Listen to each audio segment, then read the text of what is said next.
y Paola Jara en concierto. 27 de junio, Estadio del Aucas. Ecuador está sonando.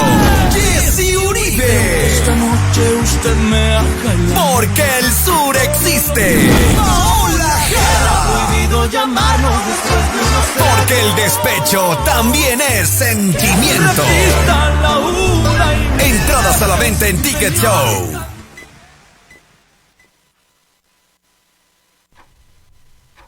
Hija, ¿a qué horas me toca tomar la pastilla? Ay, papá, te lo he dicho 1000 veces, a las 6 de la tarde. Andrés, pásale la pastilla a tu abuelo. Ay, no puedo, estoy con mi novia. No te preocupes, mijo. Yo tomaré mi pastilla. ¿Te preocupa la salud de tus seres queridos? En Servicios de Enfermería Quito estamos aquí para ayudarte. Contáctanos ahora al 099-2036-154. Enfermería Quito, cuidamos de ti.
Queridos amigos, buenos días, buenas tardes, buenas noches, en cualquier lugar donde se encuentren.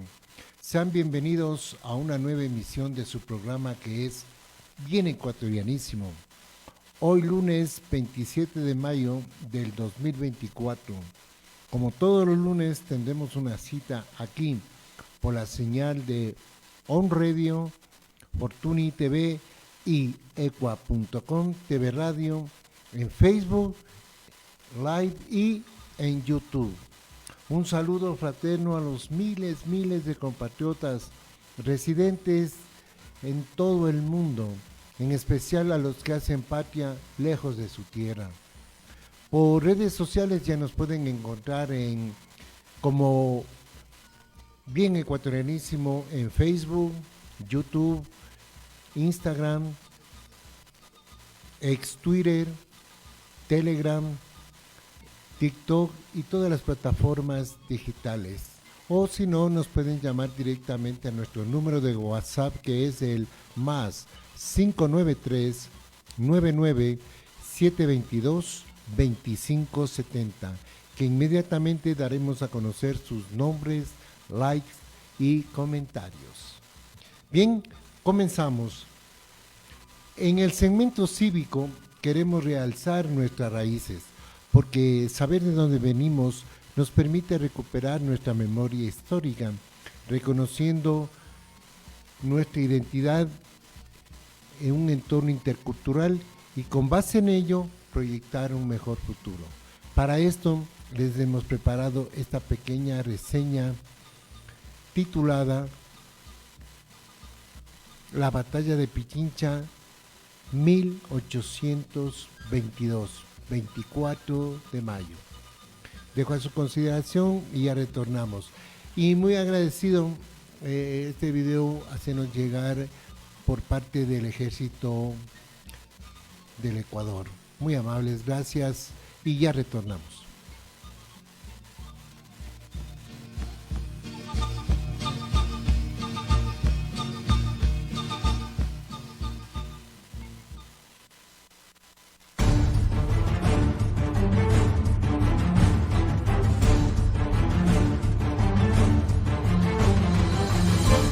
Hola, soy Tiwi, tu body, y te voy a contar qué pasó el 24 de mayo de 1822. La batalla del Pichincha ocurrió el 24 de mayo de 1822 en las faldas del volcán Pichincha, a más de 3.000 metros sobre el nivel del mar, cerca de la ciudad de Quito, donde se enfrentaron el ejército independentista, bajo el mando del general venezolano Antonio José de Sucre, al ejército realista comandado por Aymerich.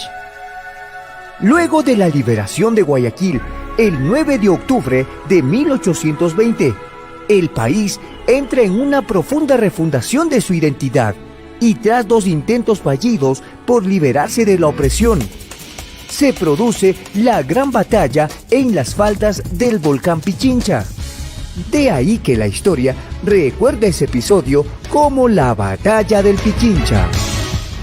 Fue en el año de 1822 donde Sucre decide hacerle frente a las tropas españolas con 1.700 hombres, que con el paso de los días se convirtieron en 3.000 gracias al general San Martín. El gran día estaba por llegar. Fue la madrugada del 23 de mayo cuando las tropas se dirigen silenciosamente al Pichincha para planificar lo que sería la batalla de la libertad y el triunfo. Después de percances y horas de espera, el 24 de mayo se produce la batalla bajo un sol resplandeciente. Pese a las bajas, los soldados victoriosos fueron subiendo la cima del volcán. Una vez en la cima, exclamaron ¡Victoria! Y con ello se consagró uno de los días más recordados para la historia del Ecuador. El 24 de mayo es considerada una fecha cívica por los héroes que ofrendaron su vida por la libertad. Con la batalla del Pichincha se selló la independencia política del Ecuador, que marcó el comienzo de la vida republicana y autónoma de nuestro país y sus Fuerzas Armadas. La batalla del Pichincha nos dejó a grandes soldados que ahora son la base firme de nuestras Fuerzas Armadas, como Simón Bolívar, Antonio José de Sucre, Abdón Calderón Garaycoa, Andrés de Santa Cruz y muchos más que son ejemplo de dignidad, coraje y amor a nuestro suelo patrio. ¡Viva la libertad alcanzada en el Pichincha! ¡Viva nuestras Fuerzas Armadas! ¡Viva nuestro Ecuador!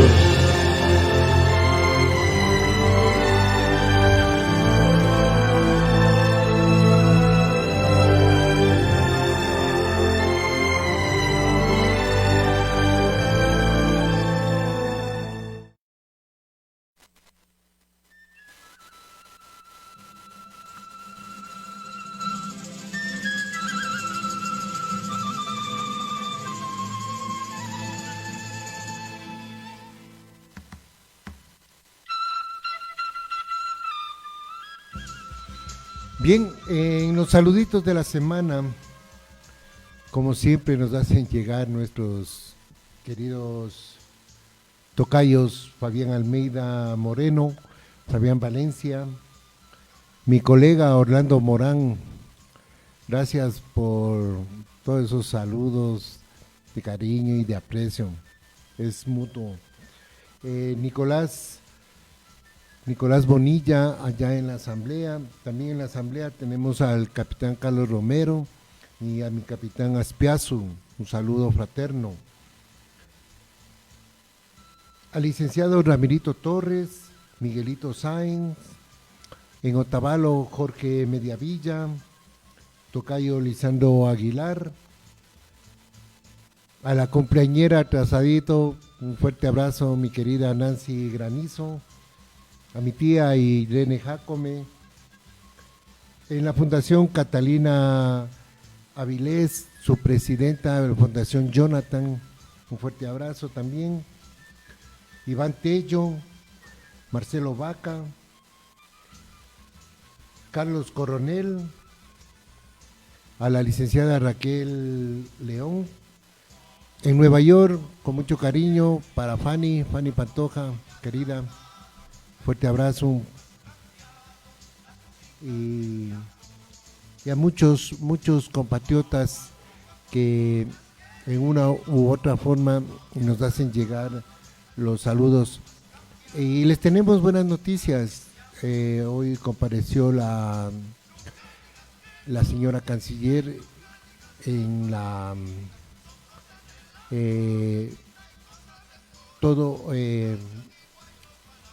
con la expectativa del nuevo Ecuador en los cambios que van a realizar en los consulados. Eso es positivo. Ya vamos a tener un delegado del Ministerio de Relaciones Exteriores para que converse con nosotros. Bien, en esta semana, en la reflexión de esta semana, les compartimos con mucho cariño a todos ustedes, gracias a la colaboración de mi amiga Sandrita Morales, titulada Frases que duelen el alma.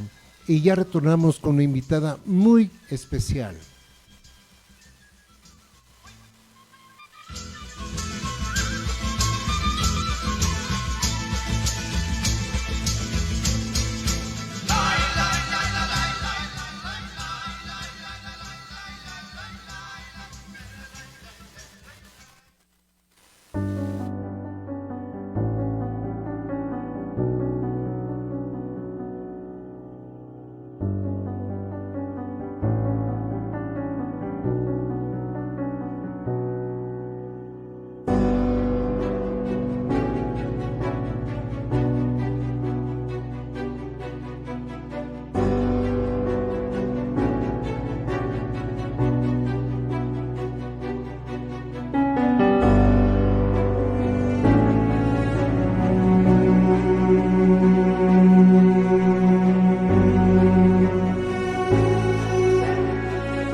tienes tu pasaporte embalado o su estatus dice embalado, existe la opción de que puedas ir a Venezuela a la dirección principal del SAIME, ubicado en Plaza Miranda, en la avenida Baral, para allí solicitar tu pasaporte. Te cuento un poco más cuál es el procedimiento. Esta opción se llama desvío consular y solamente puedes hacerla en la sede principal del SAIME. Es decir, no es en un consulado, no es en cualquier SAIME de Venezuela, solo en la sede principal del SAIME. ¿Qué tienes que hacer? Te vas a dirigir a la sede principal del SAIME ubicado en Plaza Miranda, en la avenida Baral, y vas a buscar la oficina de servicios de atención al ciudadano.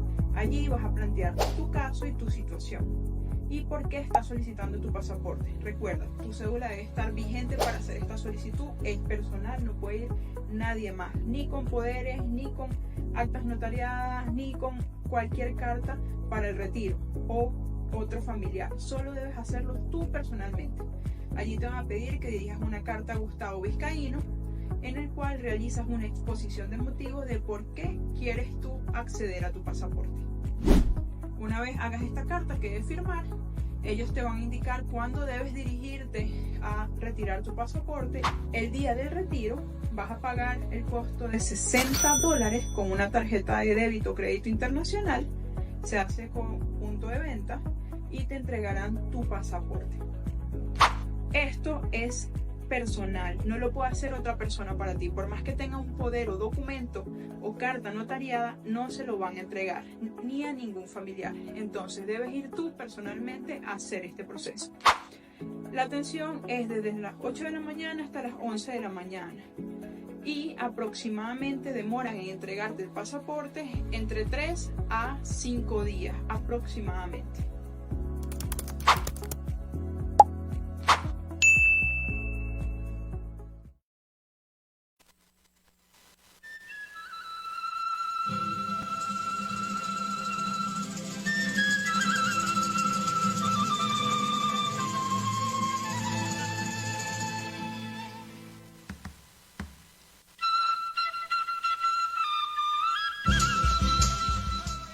Continuando con el programa en el segmento migratorio, qué grato tener la visita de mi amiga, la consultora Betsabe Jaramillo. Ella viene a darnos a conocer de todo este problema que se suscitó con el cierre de consulados, de embajadas de parte del gobierno de Venezuela y los perjudicados en la comunidad venezolana. Para ello le tenemos a mi amiga Betsabe. Muy buenas tardes.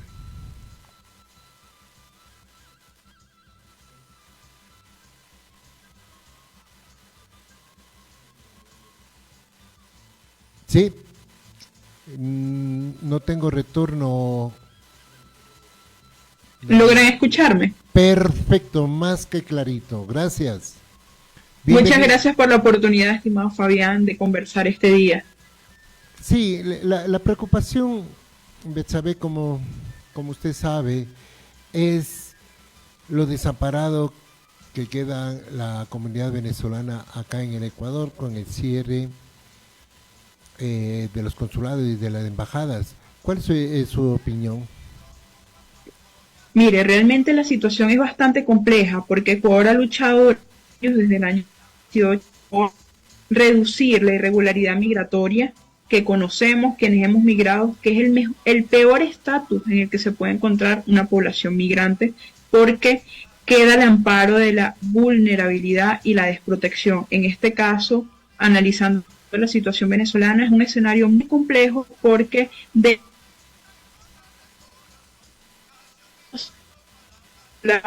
sin poder acceder a sus documentos, en algunos casos con documentos retenidos y las personas sin ningún tipo de identidad que puedan acogerse a visados o integrarse a la sociedad ecuatoriana por la misma falta de estos consulados.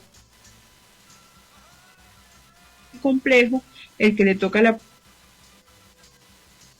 en este transitar hasta que exista alguna respuesta venezolana respecto a los temas con esta acción que ha hecho el régimen de Maduro completamente unilateral, aquella toma de decisión que debe preponderar los intereses de los conciudadanos exterior, y en este sentido migrantes en vulnerabilidad porque no tiene acceso a los documentos para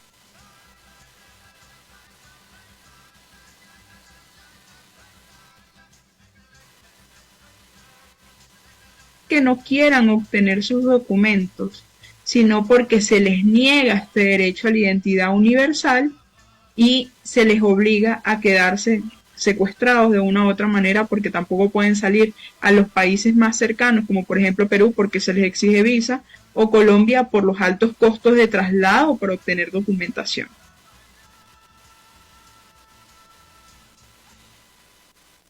Mi estimada Betsabe, tenemos un poquito, se le corta la comunicación. Si fuera tan amable, podría revisar el equipo de audio, por favor. ¿Logra escucharme mejor?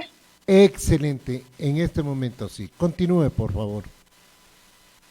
Sí, le estaba comentando que la situación en la que quedan los venezolanos en el país es de completa desprotección, porque al no tener servicios consulares se les obliga a quedarse de una manera secuestrados en el Ecuador ante la falta del servicio consular para acceder a visados y otro tipo de trámites necesarios para la integración de la comunidad migrante en el país. Es el peor de los escenarios, porque además de dejarlos sin documentos para sus visados, no existe representación consular, y sin representación consular no hay quien dé garantía de los derechos de la comunidad migrante, y esta ha sido una decisión unilateral del régimen venezolano, que a quien golpea realmente es a su población migrante. Más de 400.000 venezolanos se encuentran en Ecuador y nos coloca en un escenario bastante complejo, como le decía. Ecuador ha luchado desde el año 2018 por reducir la irregularidad migratoria, que es el peor de los estados en el que puede estar una persona migrante, por la vulneración, la desprotección y los escenarios conexos que se ven ligados a esta situación. Justamente le quería preguntar, con lo que nosotros estamos, acaba de decir usted, la lucha para conseguir una regularización. Entonces, en el 21, 22, y hubo la regularización hasta terminar del 23 al 24 de 2024 de ese año, que se terminó la regularización. Justamente en el último tramo fue para las personas irregulares totales. Y ahora, ¿cómo hacemos? ¿Han solicitado al gobierno como para que haya una cierta flexibilidad con los documentos, Betsabe? Sí, de hecho dirigimos una carta a la canciller Gabriela Sommerfeld. Nosotros nos reunimos con ellos, hemos elevado 3 informes que documentan los hechos y la situación para buscar soluciones.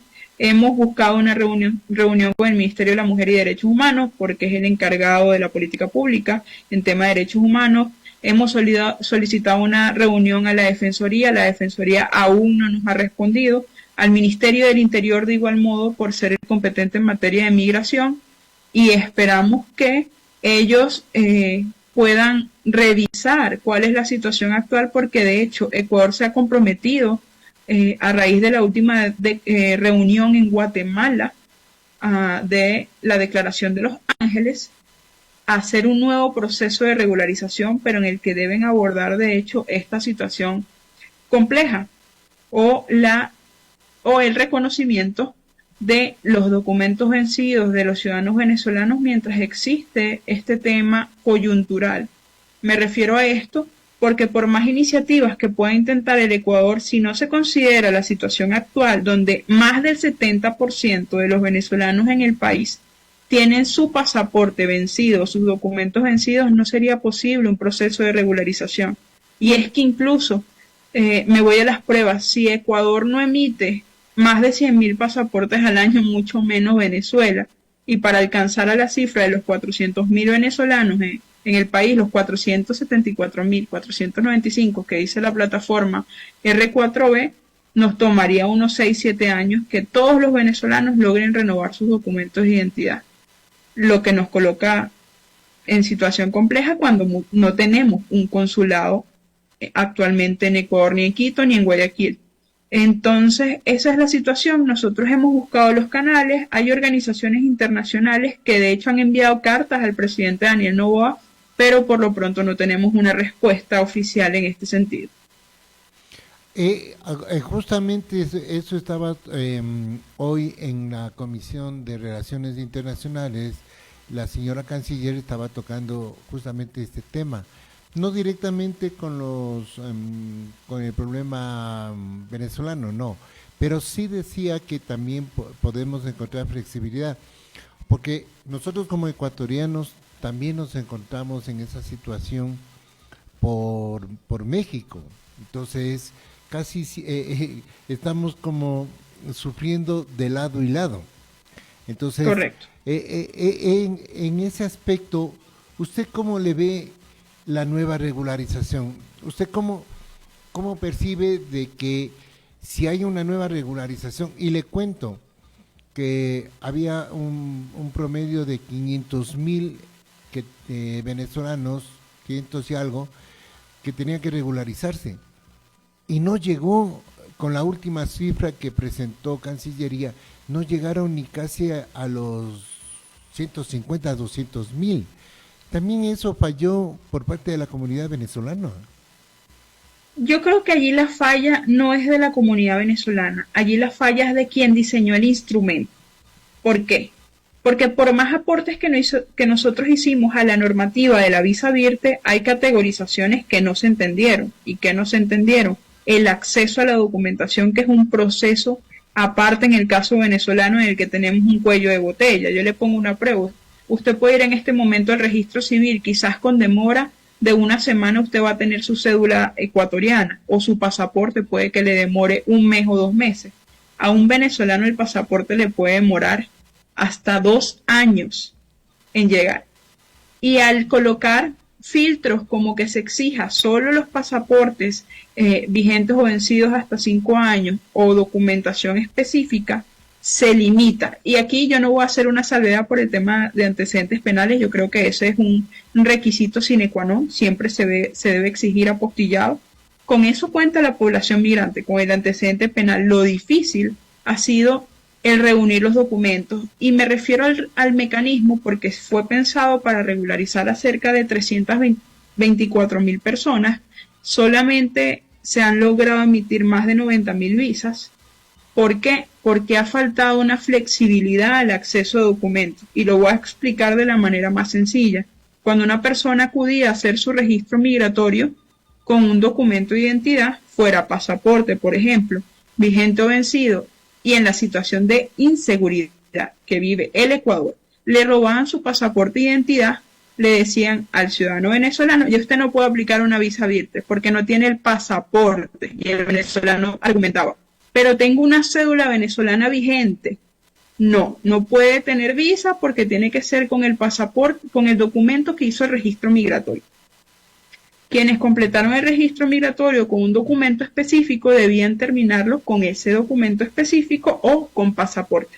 Esto generó un nudo crítico en el sentido de quienes fueron víctimas de robo de documentos o vencimiento de documentos en el proceso durante el proceso, no lograron acogerse. La comunidad migrante hizo todo el esfuerzo de difundir y de dar a conocer estas iniciativas.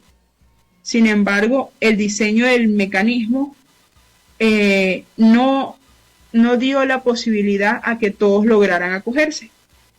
En este sentido, por eso me refiero al mecanismo, y por eso mismo le hago el comentario de que si existe un nuevo proceso de regularización que no acepte documentos vencidos por al menos quizás 10 años o 5 años, en general sea pasaporte o cédula venezolana, no vamos a lograr regularizar a la mayor cantidad de personas. Yo te apoyo, elaboro un informe en el que da cuenta con datos estadísticos de la población en general de que si existiera un proceso de regularización que aceptara documentos de identidad vencidos y una doble verificación en el sentido de que si tengo mi pasaporte vencido, puedo presentar otro documento vencido o vigente como una cédula, ya sea vigente o vencida, para demostrar mi identidad, al menos 9 de cada 10 venezolanos lograrían regularizarse.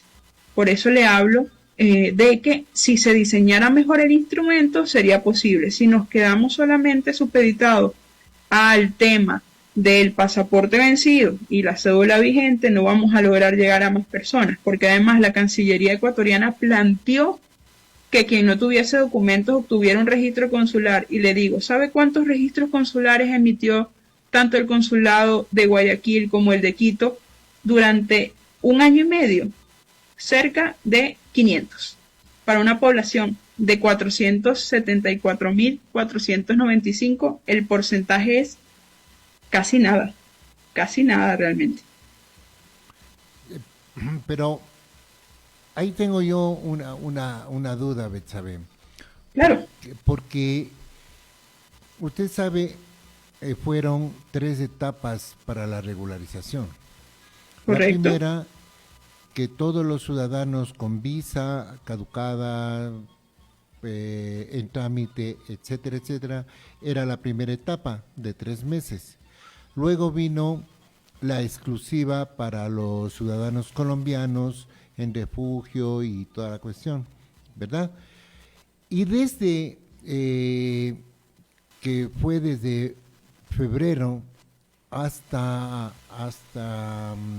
agosto, 15 de agosto que se terminaba, era los que tengan documentos, sea lo que sea, y es más, hicieron énfasis en pasos por trocha, Correcto. que la palabra fue así.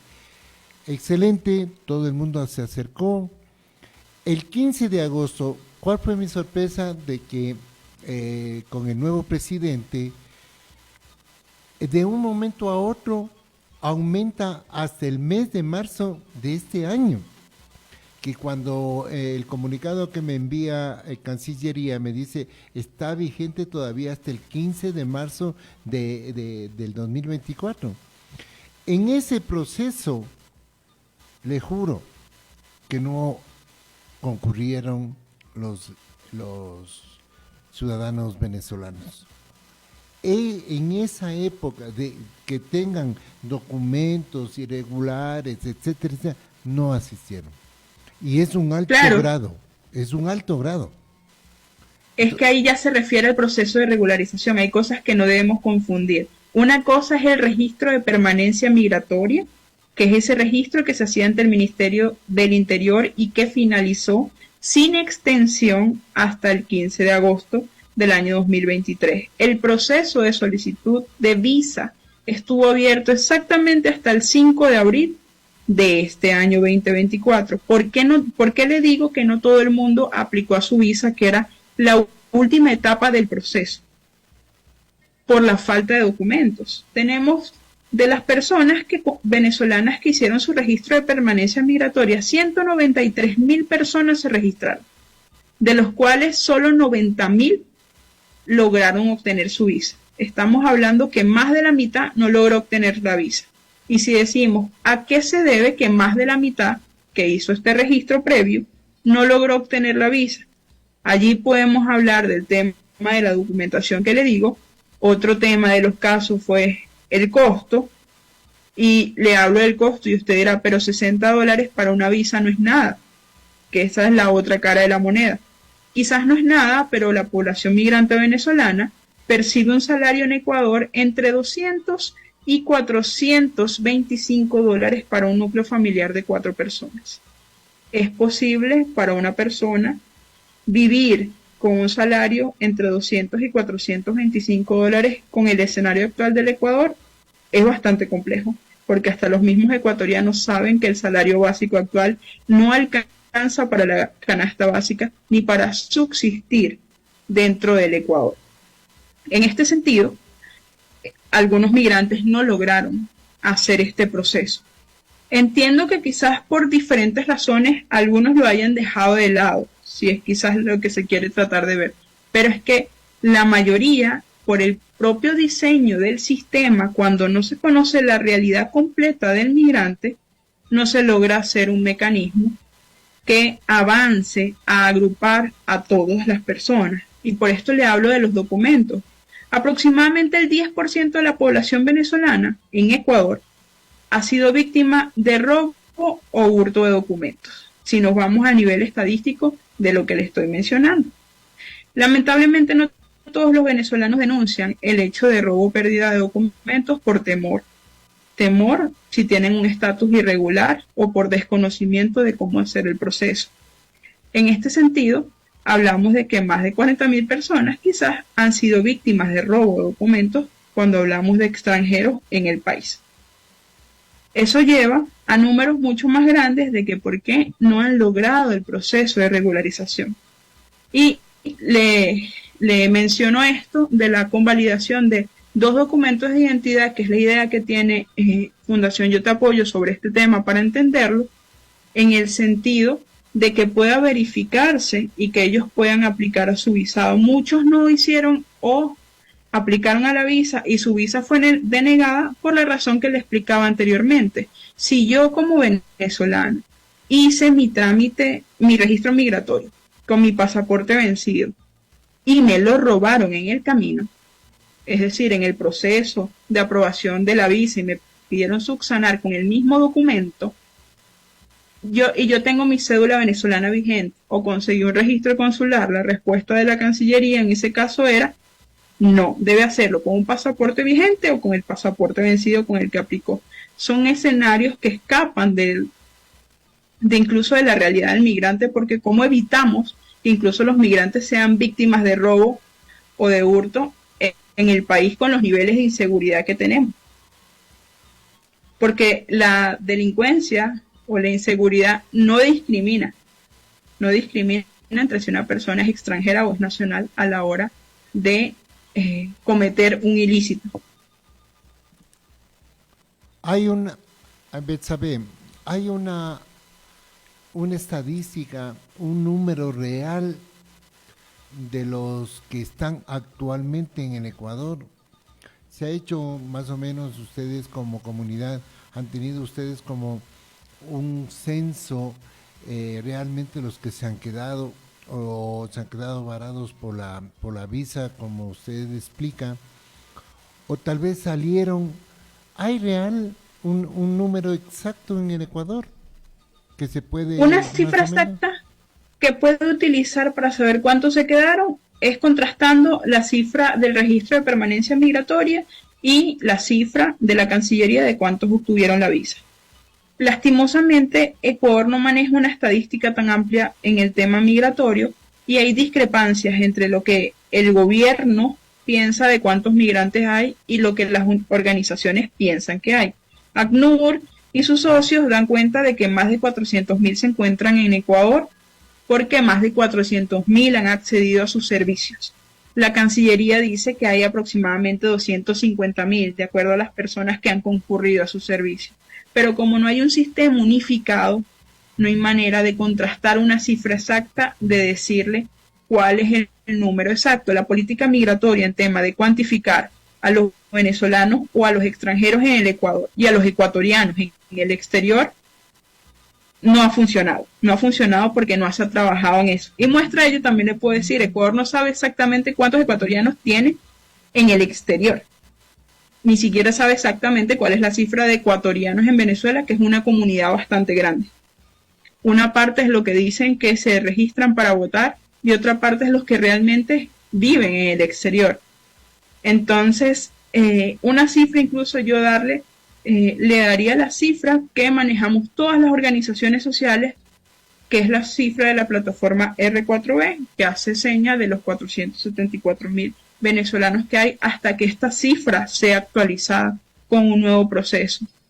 Yo le puedo dar la estadística de los estudios de investigación que ha hecho Yo Te Apoyo y otras organizaciones con base al mapeo de toda la población migrante, pero nosotros no llevamos como tal, porque no somos el Estado, una cifra exacta de registro de todos los migrantes que han ingresado al Estado ecuatoriano.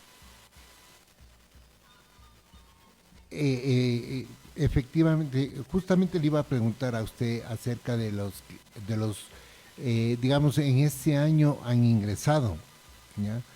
Supuestamente el sistema migratorio hoy es un registro en la frontera en Rumichaca o por parte en Aguas Verdes.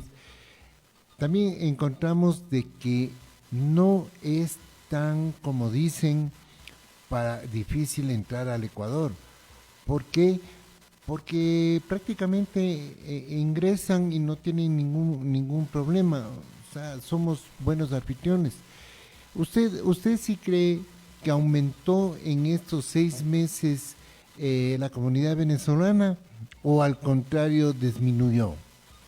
No, en ese sentido le puedo decir que en mi percepción ha disminuido. Hay personas que ingresan diariamente, obviamente no por los pasos habilitados, porque Ecuador no tiene un control completo de su frontera y al ciudadano venezolano se le exige visa. Sin embargo, actualmente las cifras del Darién dan cuenta que justamente la población venezolana en la región ha disminuido porque toman la ruta del Darién, igual que los ecuatorianos, que son la segunda nacionalidad en cruzar el Darién. De hecho, en este sentido, nosotros creemos y lo empezamos a advertir desde el año pasado, la disminución en la cifra de los venezolanos.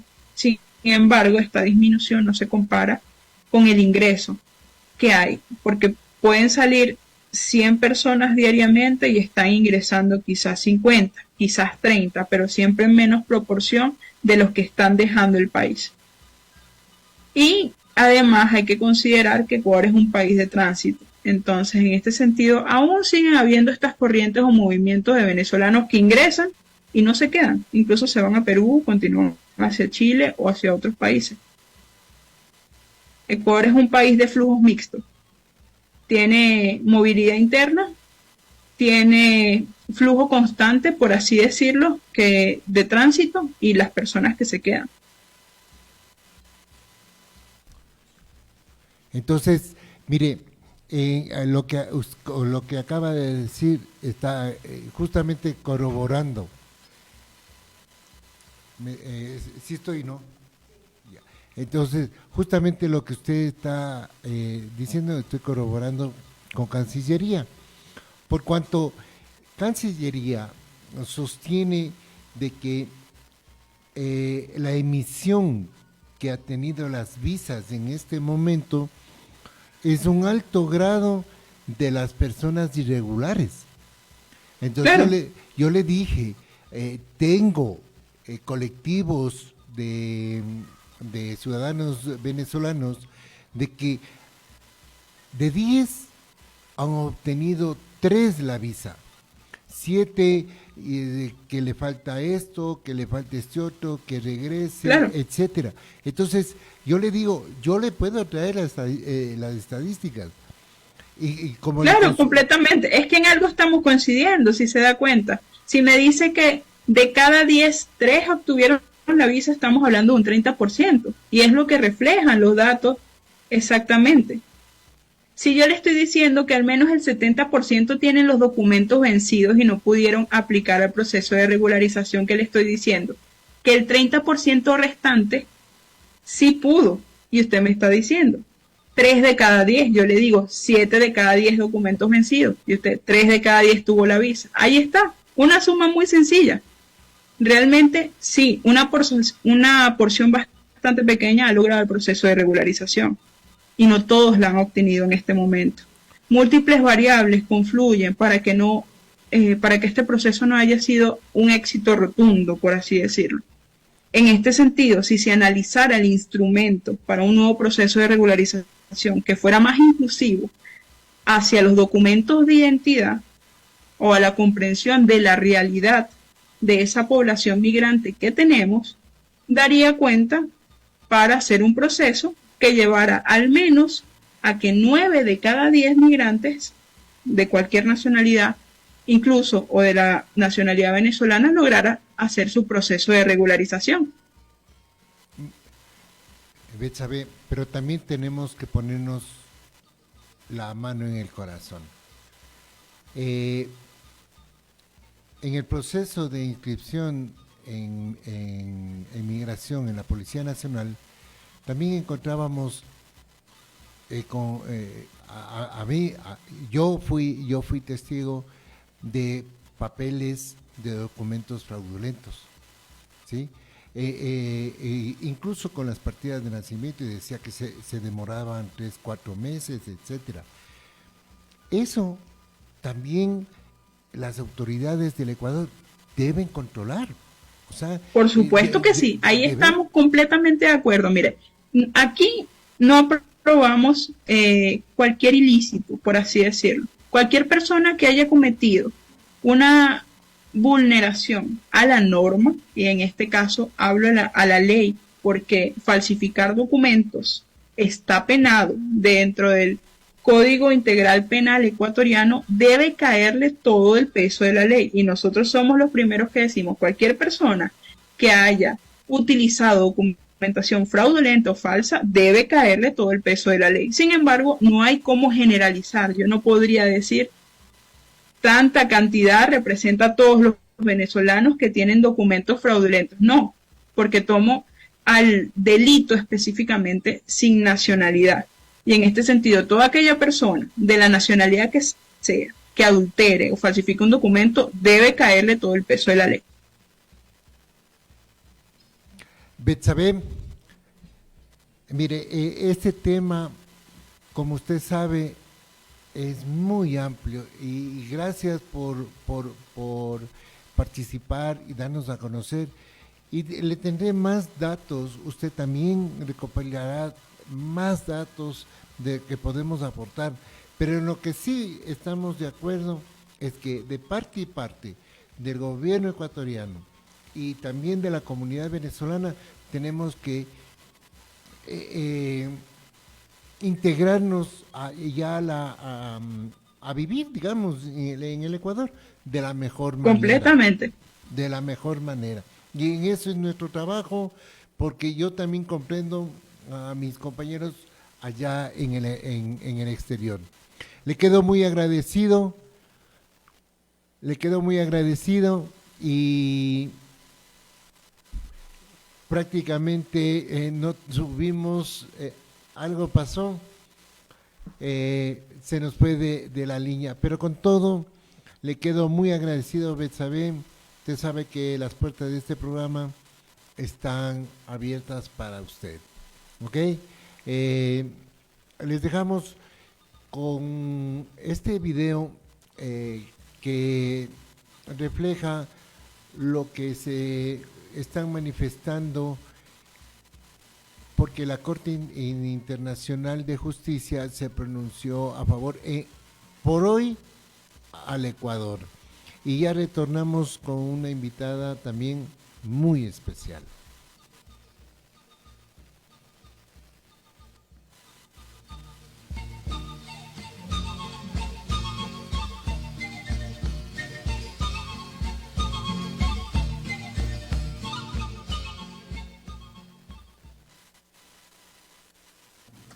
Vamos a irnos ahora a la información de la decisión de la Corte Internacional de Justicia. Ya han dado a conocer el fallo. Importante destacar que rechazan la solicitud de México de las medidas provisionales en el caso de Ecuador. Escuchemos qué fue lo que dijo la Corte Internacional de Justicia.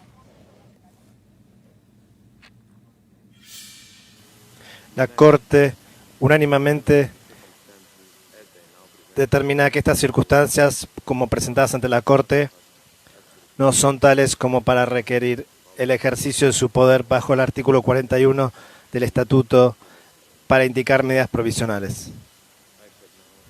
Ahora pediré al registrante que dé... Vamos con Ana María Cañizares para conocer las reacciones ante esta noticia que tenía mucha expectativa tanto en México como en Ecuador. Adelante, Ana María.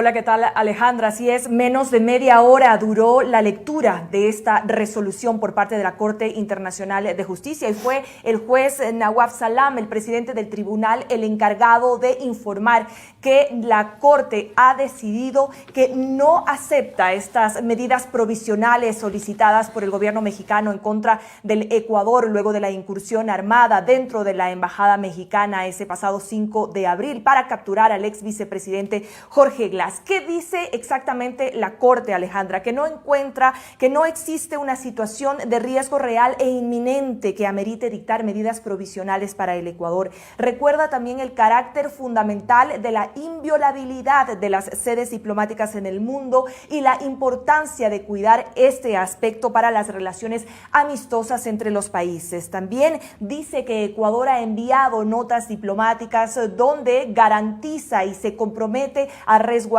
y proteger la sede diplomática mexicana en el Ecuador, así como las legaciones de las residencias donde trabajaban los funcionarios diplomáticos de México, también de las instalaciones y sus archivos que todavía se encuentran aquí en la ciudad de Quito. Dijo también que la Corte supervisará que esto a lo que se ha comprometido el Ecuador se cumpla. Esta decisión, Alejandra, fue unánime y la Corte, eso sí, resaltó que esto no significa un prejuzgamiento o también hablar sobre la admisibilidad o el fondo que tiene esa demanda que planteó México en contra de Ecuador en días pasados luego de la captura de Jorge Glass en la embajada mexicana en Quito. De esta manera, lo que pedía México, que era básicamente lo siguiente, Alejandra. Ellos pedían que el gobierno ecuatoriano tome pasos apropiados e inmediatos para proveer de seguridad y protección a la legación diplomática y también a sus archivos, que permita a México despejar los locales diplomáticos y la residencia privada de los agentes diplomáticos, que también Ecuador no incluya más acciones sobre las decisiones de la Corte y que Ecuador se abstenga de cualquier conducta o acto que pueda agravar este litigio que mantienen ahora estos dos países en medio de una crisis diplomática. Sin embargo, la Corte ha considerado que no hay necesidad de aquello, no hay necesidad de dictar medidas provisionales porque no existe un riesgo real e inminente que amerite dictar estas medidas solicitadas por México. Así concluye esta primera parte de este litigio que está a cargo de la Corte Internacional de Justicia entre México y Ecuador. Primero se han resuelto este pedido de medidas provisionales por parte de México que había solicitado a la Corte y luego vendrá entonces la resolución, el tratamiento de las demandas interpuestas tanto por México como también por el Ecuador, Alejandra. Por acompañarnos, Ana María.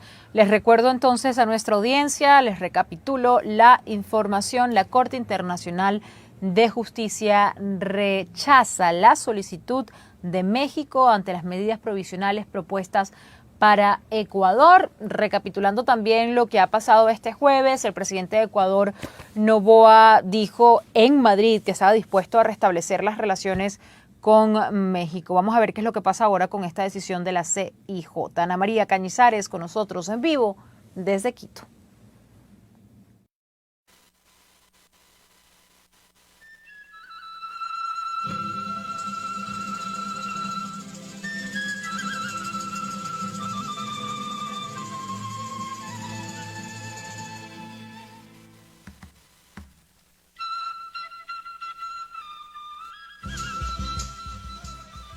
Bien, en el segmento institucional, qué honor tener la visita de la doctora Viviana Hidromo Mora.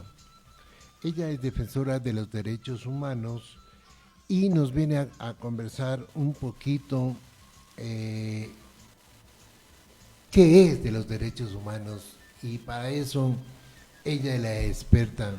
Doctora, muy buenas tardes, bienvenida. Buenas tardes, es un placer estar en su programa y un saludo a todas las personas que nos escuchan en el exterior, sobre todo.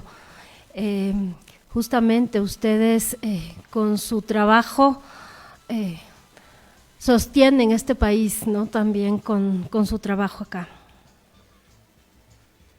Tenemos este problema ahorita en derechos humanos, el problema de la Amazonía.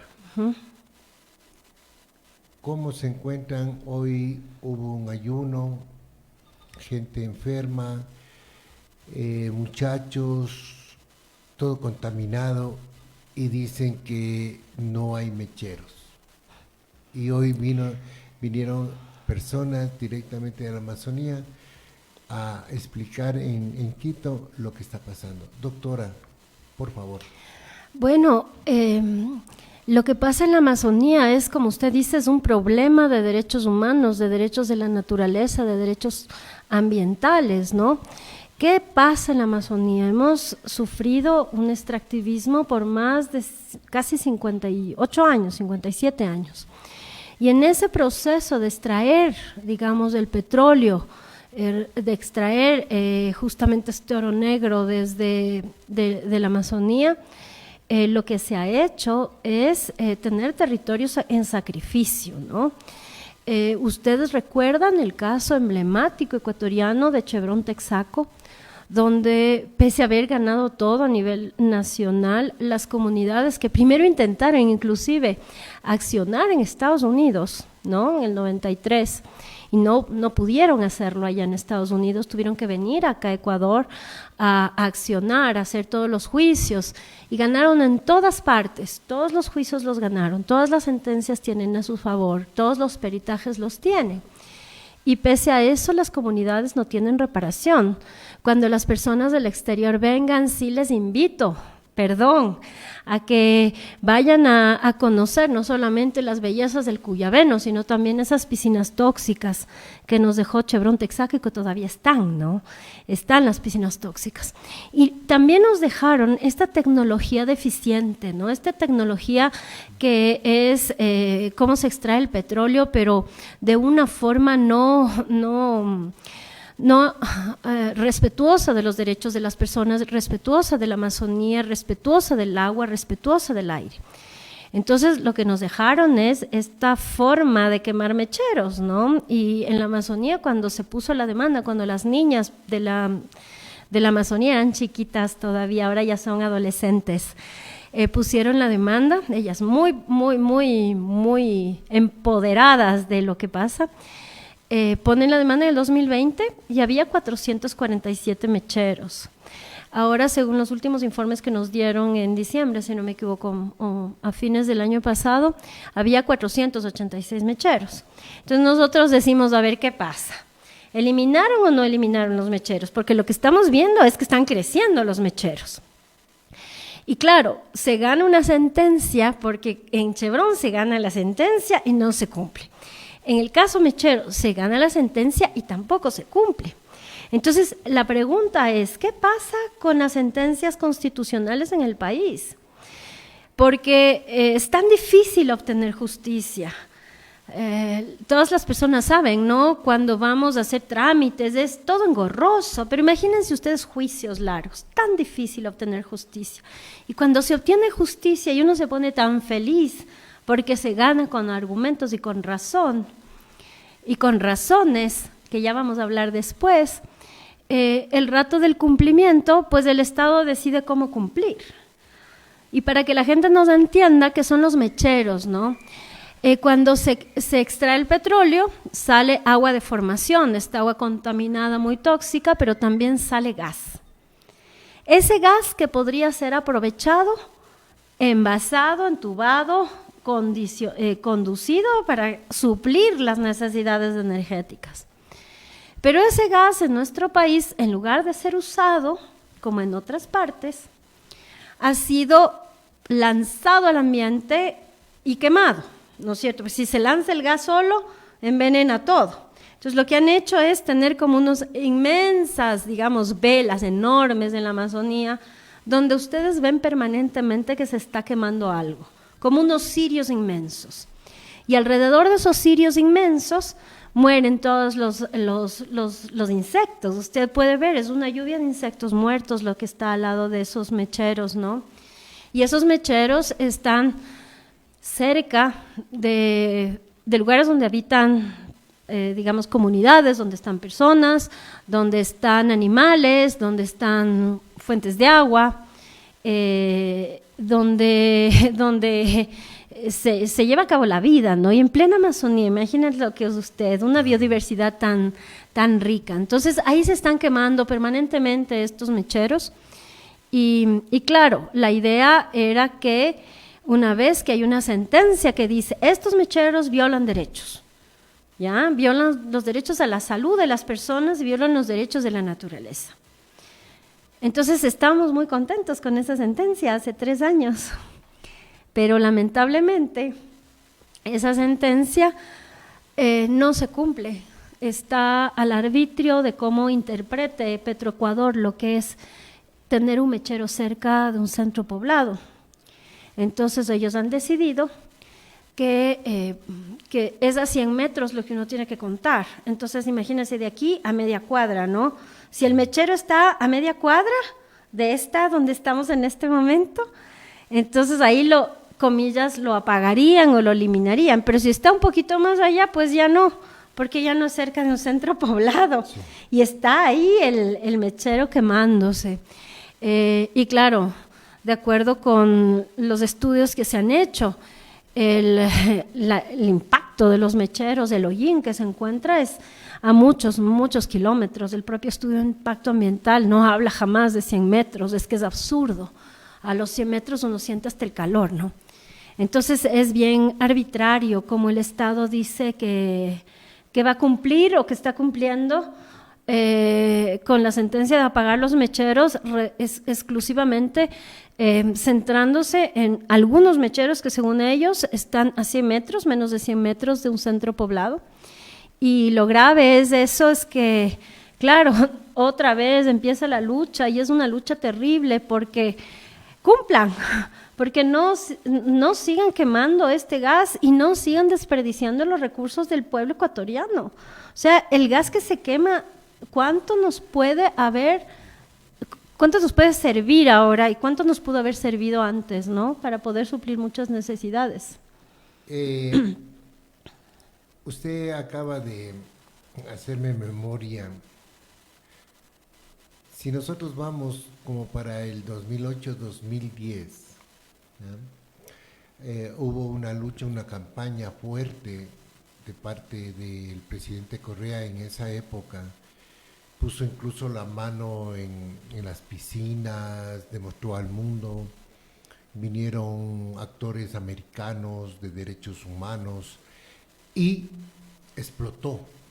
Y todo el mundo conoció acerca de el problema ambiental que tenía y el pulmón, que prácticamente quedábamos en la Amazonía, el pulmón del mundo, que incluso en el futuro seremos exportadores de aire puro. Pero con todo esto, esa fue la propuesta. Se plantearon reformas, biodiversidad, Ministerio del Ambiente y muchos aspectos. Pasó esa época, vino el otro gobierno del señor Moreno. Otro cambio, y más lucha, y más cuidado. Luego vino del señor Lasso, más lucha, pero usted acaba de decir una gran verdad, no lo cumple. Terminó con un referéndum, una pregunta que hizo, de eliminar en el Yasuní, es orden mandatario, es el pronunciamiento del pueblo, y todavía no hay. Y este gobierno, en la actualidad, también toca ese tema, pero light. Justamente esto que usted dice es del sentir de todas las personas, ¿no? La protección de la naturaleza ha ganado las últimas consultas populares. El Yasuní ganó el año pasado, ganó Quito sin minería, han ganado varias consultas en Azuay y lamentablemente los gobiernos de turno tienen oídos sordos a ese clamor popular. Tan sordos tienen que incluso ponen esta pregunta del arbitraje, ¿no?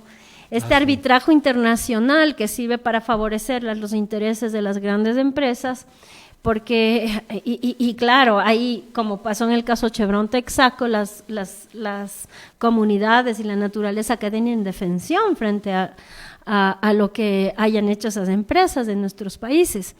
Pero pese a eso ponen la pregunta y vuelven a perder.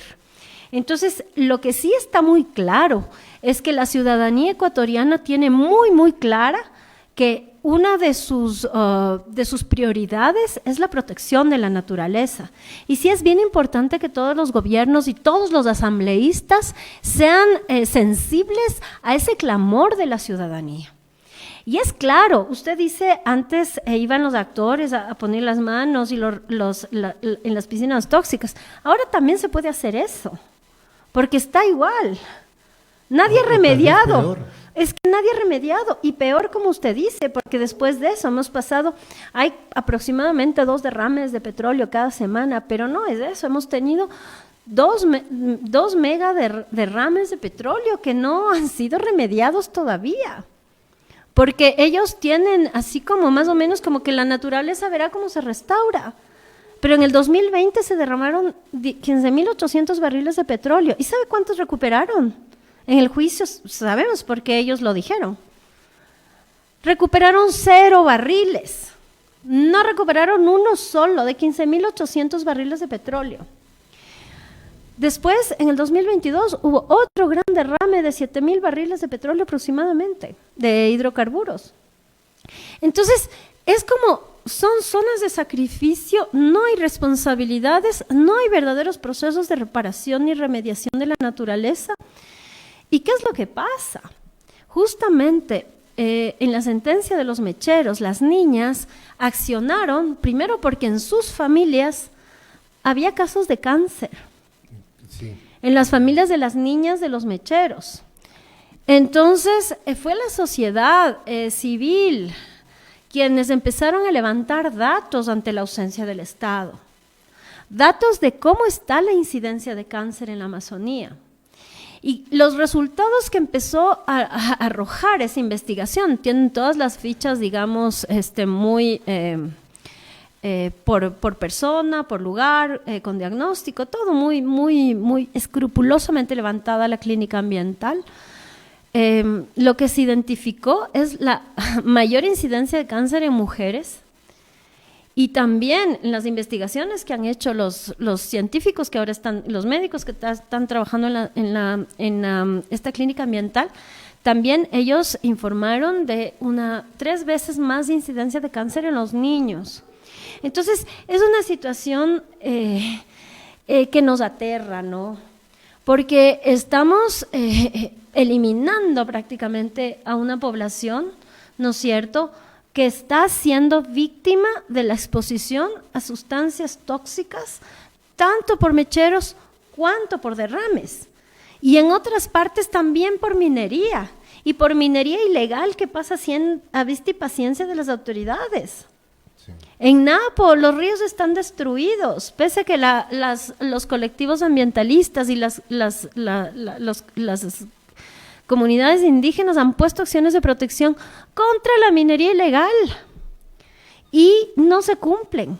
En Esmeraldas también pusieron una acción de protección, medidas cautelares en el 2011. Imagínense si se hubiesen cumplido. No tendríamos el problema que tenemos ahora en Esmeraldas con la minería ilegal.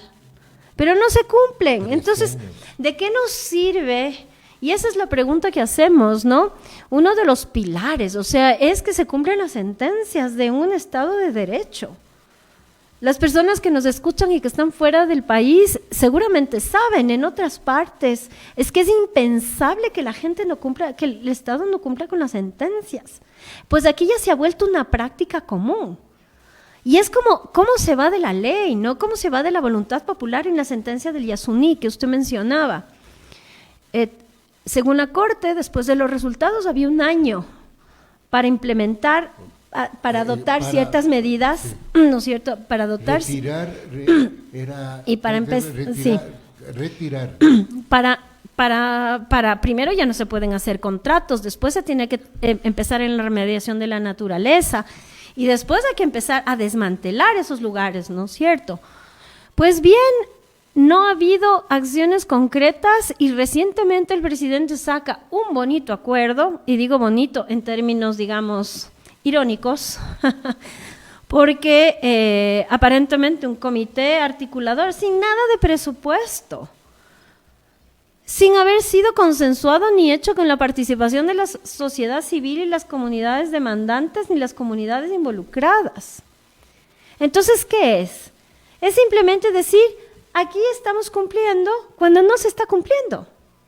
Sí. Y lo que estamos es con el Yasuní incumplido, con mecheros incumplidos, con no restauración de la naturaleza y no remediación de la naturaleza y reparación de las comunidades en los casos del derrame, con las sentencias de Chevron incumplidas, con las medidas cautelares de Esmeraldas incumplidas, con la sentencia del Napo incumplida, y estamos con la Amazonía en desprotección.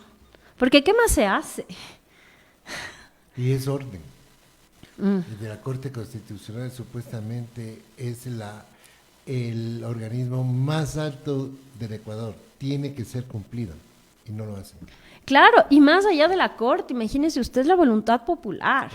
O sea, la gente votó masivamente a favor del Yasuní. Sí. Y es que eso es un paraíso.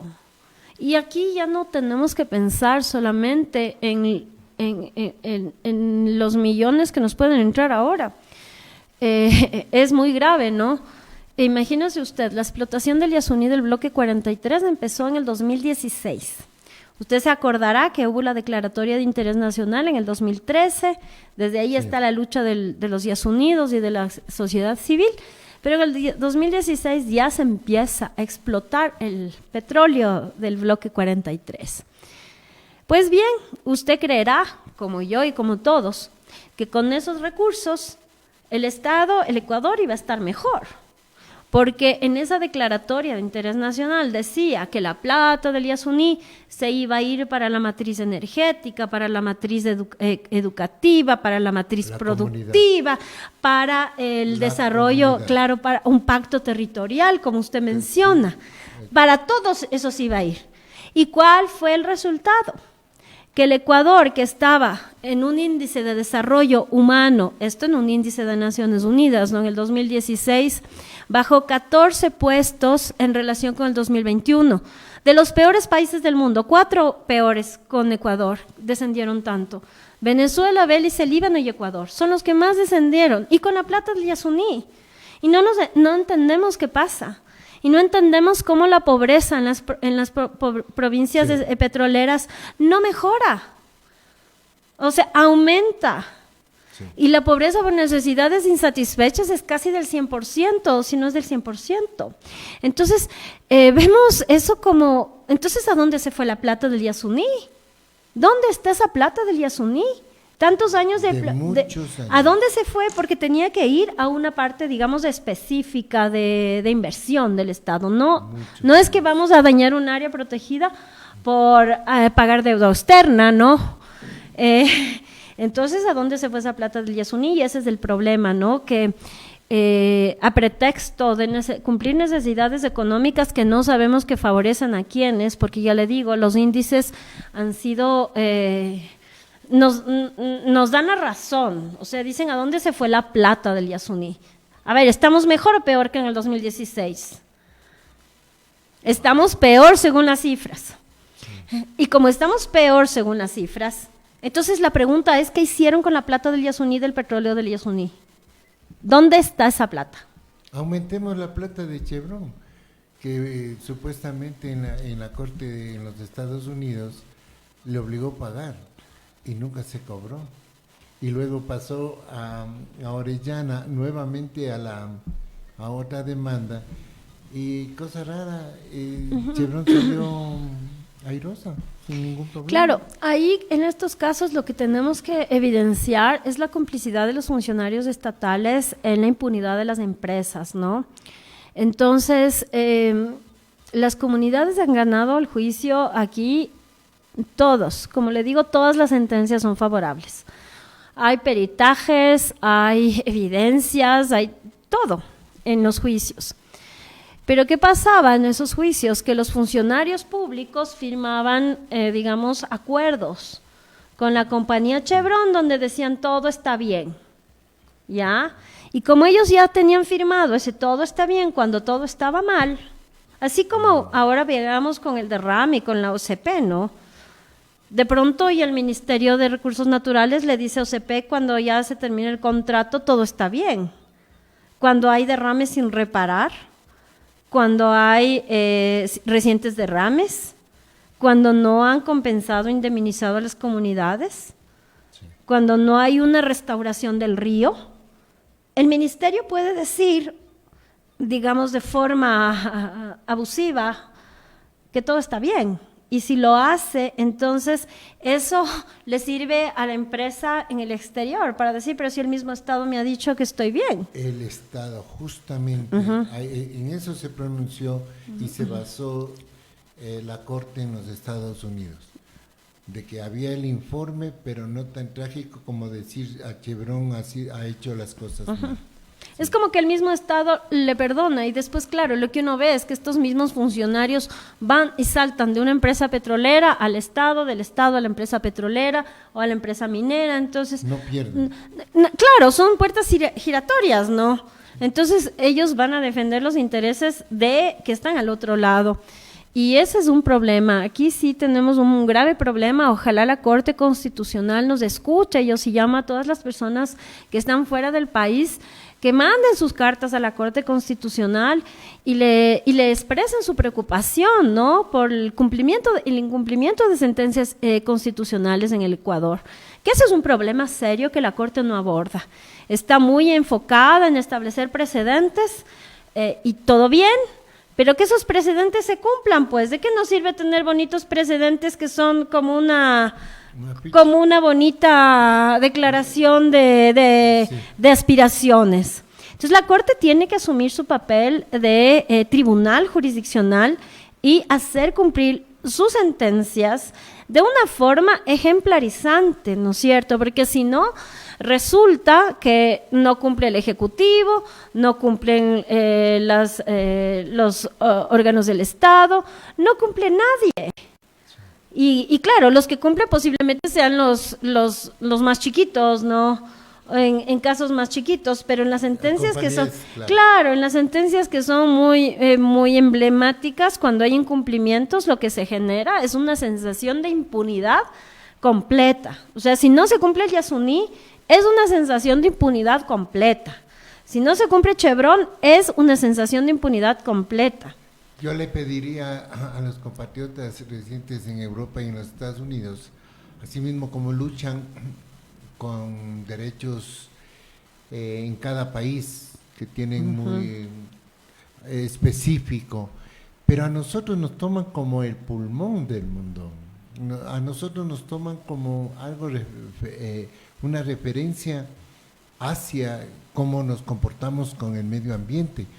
Y le exhortaríamos al señor presidente, compatriotas, cada vez que les visita, pedir que asimismo como pide la ayuda a los Estados Unidos para la seguridad, contra los narcotraficantes, etcétera, esto también es muy importante porque es el futuro del mundo, de nosotros. Contaminando el aire, contaminando en las ciudades.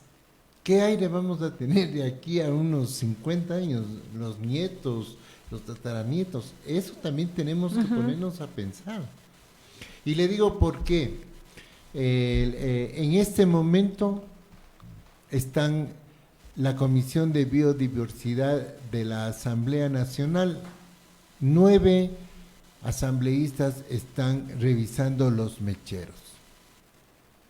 Entonces, esperemos que hayan encontrado irregularidades, que hayan encontrado reales problemas.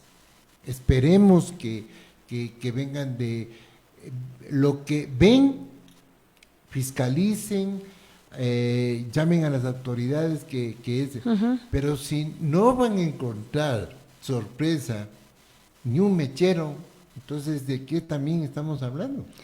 O sea, si van a encontrar mecheros, si es que no encuentran es porque no quieren ver, usted vaya por la Amazonía, vaya por las vías que unen el Coca con Lago Agrio, por ejemplo. Y usted va a ver, o sea, se ven en la noche, ¿ya? Los grandes mecheros, ahí están, ¿no? Y así hay que hacerse una pregunta, ¿no? Porque la obligación era eliminar los mecheros que estén cerca de centros poblados, aledaños de centros poblados. Entonces, como le decía, el Petroecuador y las instituciones se inventaron que es a 100 metros lo que ellos tienen que cumplir. 100 metros. Dicen que es de una norma, la Directiva 60 de Canadá, y pone 2011 el año de esa directiva, solo para decirle que es 2022 la última de esas directivas, ¿no? Pero además es una tergiversación, porque en esa directiva no existe nada que diga que se entienda centro poblado o que no puedan estar cerca de centros poblados a menos de 100 metros. Es que es absurdo. Jamás Canadá va a decir algo así, porque es absurdo. ¿Ya? No es posible eso. Entonces, ellos utilizan, tergiversan los documentos. Esto hemos visto no solamente en este caso con el tema mecheros, sino en los estudios de impacto ambiental, cómo mezclan todo, copian mal. Cuando hablan de INTA se refieren a fruta del norte. En un estudio ambiental justamente de petróleos hablaban de las leyes colombianas, copiado de las leyes colombianas. Es que ya nos tienen acostumbrados a eso, ¿no? A esa forma, digamos, tan ligera de tratar la Amazonía y tratar el medio ambiente. Entonces, a los asambleístas la pregunta que hay que hacerles es que cuando les digan que han apagado, seguramente aquellos que ya estaban sin uso, los mecheros que ya estaban no prendidos, ellos pregunten, ¿y a dónde se está yendo el gas? ¿Qué se está haciendo con ese gas? Que según ustedes han eliminado, pues, ¿a dónde se está yendo? ¿O es que han inventado nuevas tecnologías para usar ese gas? Es que imagínense lo que significa, es como que estamos lanzando al aire, quemando millones de dólares todos los días, ¿ya? Porque el gas cuesta. Entonces, quemar mecheros es muy, muy caro. O sea, estamos perdiendo muchas cosas. Entonces, a los asambleístas sí, cuando Petroecuador les diga, a ver, yo he eliminado, he apagado, muy bien, ¿y a dónde se va este gas? Entonces, si le dicen, se va al campo de Xuxufindi X, pues vean el tamaño de la llama y vean cuánto están contaminando desde esa llama y a dónde. ¿No es cierto? Porque entonces lo que estamos haciendo es entubando para que se esté contaminando otro lugar y se esté contaminando más. No hay una voluntad de cumplir, no hay una voluntad de hacer nuevas tecnologías, y lo que no hay, evidentemente, voluntad es de no desperdiciar ese gas que podría servir para suplir necesidades energéticas de la población. Pero sí, ya tengo la pregunta para los asambleístas. Le convocan a la ministra del Ambiente a la asamblea. Porolón, creo que es, Porolón. Esto es más importante. La Amazonía es lo más importante, y la ministra, desde que asumió, desde noviembre, no se ha pronunciado. ¿Cómo podemos invitarle a que visite y mire los mecheros? Bueno, el problema con la ministra del Ambiente es que cuando una persona en general no tiene, digamos, las capacidades, digamos, de experticia, ¿no? De especialización, de experiencia para llevar un cargo, sí hay una gran preocupación, ¿no? Es como a mí, que soy abogada, me pongan a dirigir, no sé, El equipo de fútbol. El equipo de fútbol o la construcción de, no sé, de un edificio. O sea, yo no voy a poder hacer planos, ¿no es cierto? Claro. Entonces, a una persona que esté a cargo del Ministerio del Ambiente debería ser una persona que haya tenido su vida, que sepa cuáles son las problemáticas, que pueda identificar cuáles han sido los nudos críticos, que identifique también los déficits de personal que tengan y que no se convierta en una oficina de regularización de permisos. Eso es muy grave. Y en el tema de Olón, si bien no es el tema de la Amazonía, pero sí es un indicador de cómo se está actuando en materia ambiental en el Ecuador. ¿Qué intereses priman y cómo funcionan todas las instituciones del Estado para facilitar permisos ambientales que violan los derechos de la naturaleza y de las comunidades? Se pronunció también acerca del Chocó. ¿Se ha cumplido allá también? A ver, en el caso del Chocó también tenemos un problema, ¿no? Y es el tema, la ciudadanía protegió la bella Quito sin minería, digamos, la provincia. Llegó sí, pero sí tenemos un problema, ¿no es cierto?, que pasa con las concesiones, que pasa con ciertas concesiones, que pasa con los permisos, porque ninguna de esas concesiones en general en el Ecuador han sido producto de consultas, ¿no?, de cumplir con la Constitución. Y como no se cumple con la Constitución en tema de consulta ambiental o consulta previa, libre e informada, lo que se hace es que las decisiones ambientales no sean sólidas, sean malas, ¿no es cierto? Porque la gente sabe muchísimo de cómo es la naturaleza en sus determinados lugares, pero además eso permite divulgar la información, conocer la información, y todas las concesiones, en ninguna hay consulta. También hay graves problemas de acceso a la justicia en esas comunidades, y claro, ahora las comunidades tienen la victoria con ellas y también tienen la Constitución con ellas y tienen el derecho a la resistencia con ellas. No se cumple. En general, en temas mineros y extractivos, no sé. Supuestamente dicen, ¿no? Es el pueblo se pronunció y es el soberano y tiene que obedecerse. No lo hacen.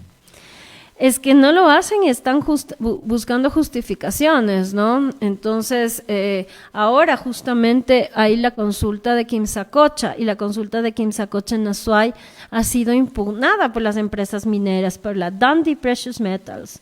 Entonces, va a haber una audiencia el 14 de junio, sí, en la Corte Constitucional. Sí, invito a todas las personas que nos escuchan a estar muy, muy, muy pendientes de lo que va a pasar en esa audiencia en la Corte Constitucional, para que a la Corte no se le ocurra, ¿no es cierto?, violentar la voluntad popular, ¿no?, que ya fue expresada de forma mayoritaria en el Azuay.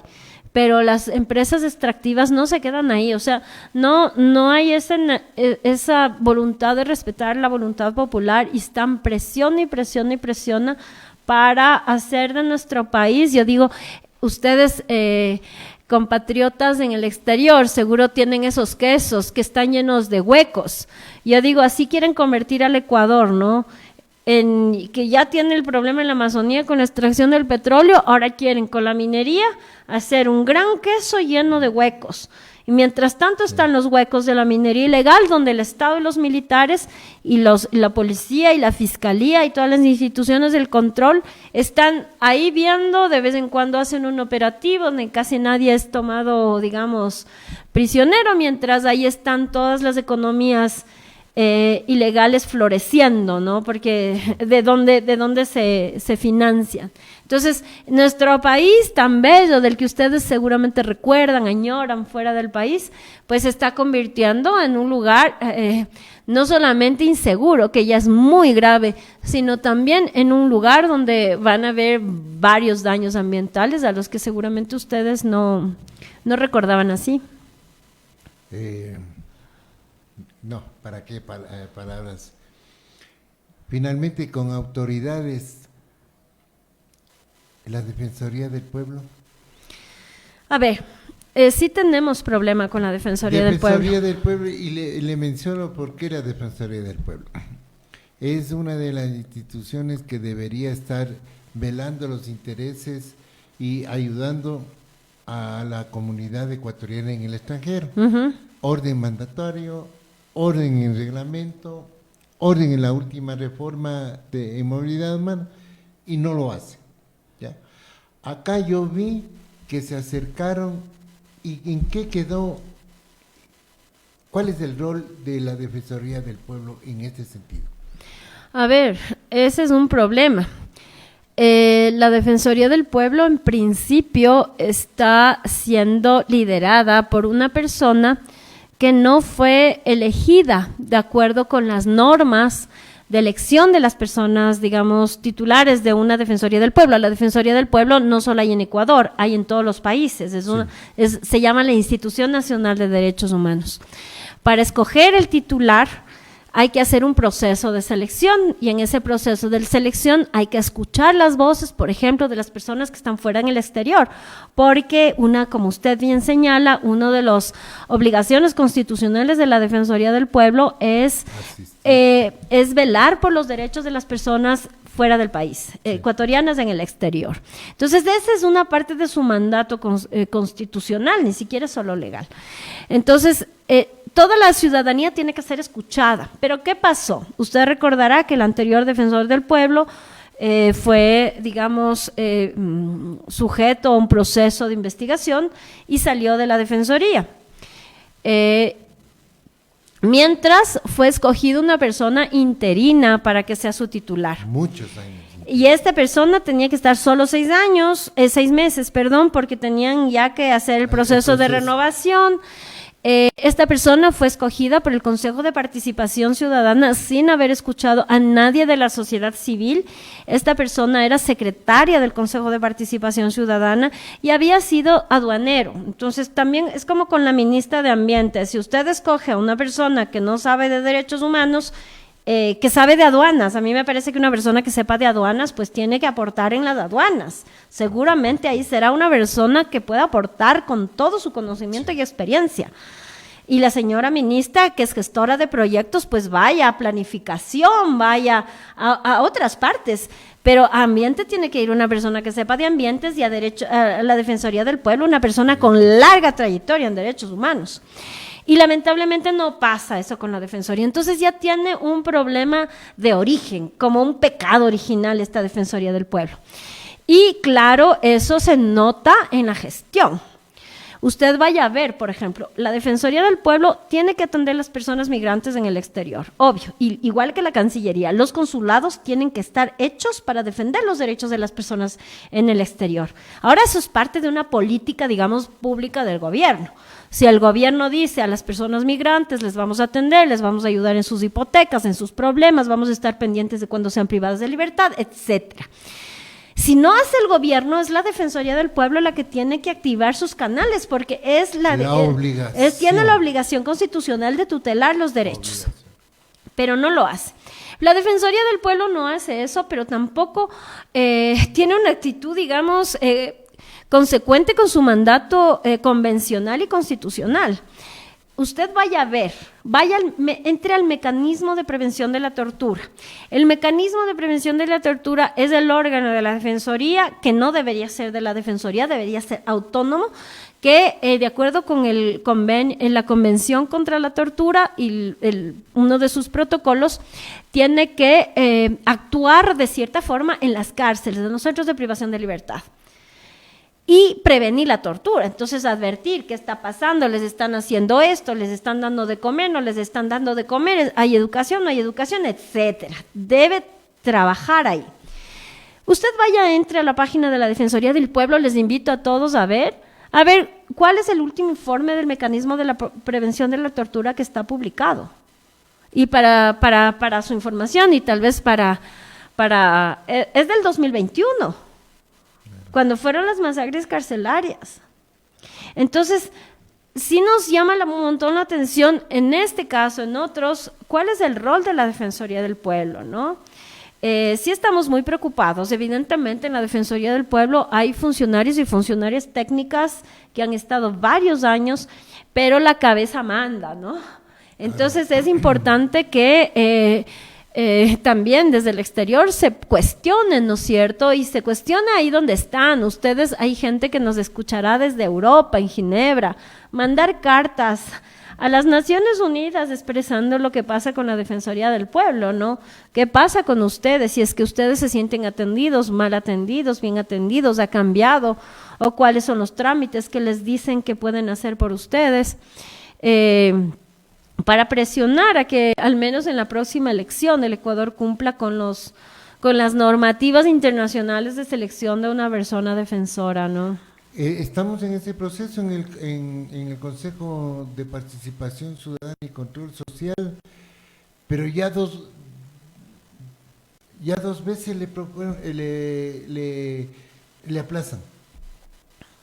Y creo que va tercera. Este año tampoco es prioridad.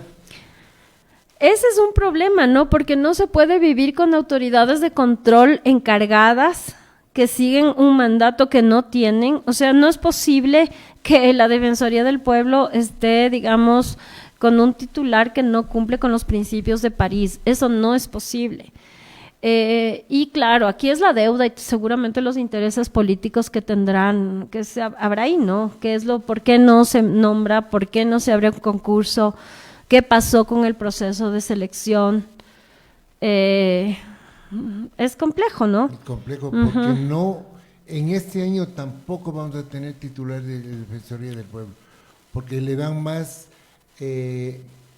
prioridad al defensor público, que en este año me parece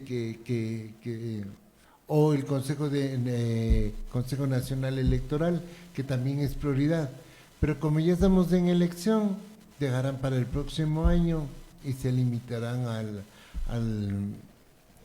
al defensor público, perdón, del pueblo.